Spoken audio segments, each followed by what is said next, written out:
प्रवासी भारतीय दिवसर उद्घाटनी सभारे प्रवासी को स्वागत करिसेंती मुख्यमंत्री मोहन माझी। प्रधानमंत्री उपस्थिति पाई धन्यवाद भी देइछंती। ओडिशा लागि विशेष प्रेम पाई प्रधानमंत्री को धन्यवाद जणाइछंती। ओडिशा प्राकृतिक सौंदर्य एवं पर्यटन क्षेत्रर गंता घर। पर्यटन क्षेत्र बुलंतु साथिरे नुआ अभिज्ञता नहीं फेरंतु बोली प्रवासी को कहिछंती मुख्यमंत्री। पुंजीनिवेश पाई ओडिशा प्रकृत स्थान। ओडिशा एवं देशर विकास रे भागीदारी हुंतु बोली प्रवासी को आह्वान देइछंती मुख्यमंत्री मोहन चरण माझी।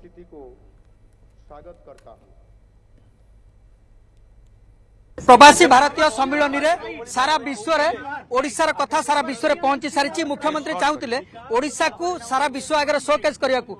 सर सारा विश्व रे वर्तमान ओडिशा ना सबुठी ओडिया और ओडिशा प्रशंसा प्रवासी भारतीय सम्मिलन रे आपण शोकेस करबा पई 2 दिन रे ओडिशा को रखितिले। प्रधानमंत्री को अभिभाषण एथिरे मोहर बाजिला। निश्चित भाव रे प्रवासी भारतीय दिवस आज द्वितीय दिन रे माननीय प्रधानमंत्री नरेंद्र मोदी जी 15 घंटा गत काली आज 12:30 पर्यंत 15 घंटारू अधिक समय से एठी आम पाई देइछंती एवं एठी ओडिशा को किभଳି भाबरे आगामी दिन रे श्रेष्ठ राज्य रे परिणत करिवार जो आमको उत्साहित करिछंती एवं ग्रोथ इंजिन रो रूप देवा पाई आज तांकर यात्रा आरंभ करि दिछंती आम ओडिशा पाई। एनु निश्चित भाबरे आमे आ पछकु हटिवार नाही। इन्वेस्टमेंट आसुछि आसीबो सेतिपाई आगामी दिन रे मध्य उत्कर्ष ओडिशा अछि। एई प्रवासी भारतीय दिवसर अवसर रे मध्य बिजनेस बाबदरे इन्वेस्टमेंट बाबदरे आमे अनेक आलोचना करि सारिलुनी एवं जो माने एठी प्रवासी इन्वेस्टर माने भी अछंती से माने भी उपस्थित रही कि हमको अनुरोध करि सारिलानी जे आमे ए ओडिशा रे इन्वेस्टमेंट करिवु। आमर एठी से प्रकार परिवेश अछि।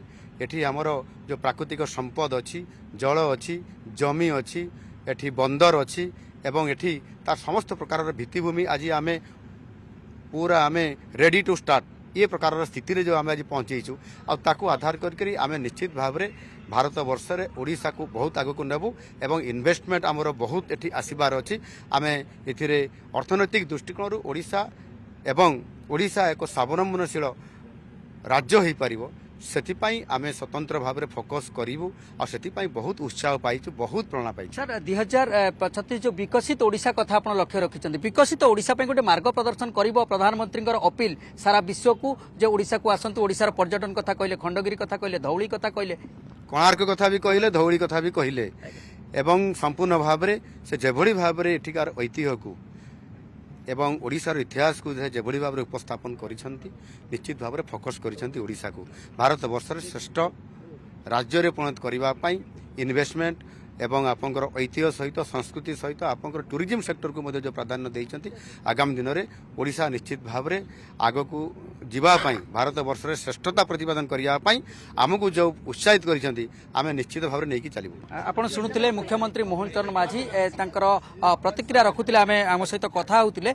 जे मोदींकर जो विकसित भारत कथा कुआ जाउची एवं ओडिशा विकसित ओडिशा कथा कुआ जाउची आजिर प्रवासी भारतीय सम्मेलन निश्चित भाव में विकसित ओडिशार यात्रा को आहुरी सहज करिबो। ओडिशा विकसित ओडिशा पथरे आगकू जीवा पई आहुरी सहज हबो।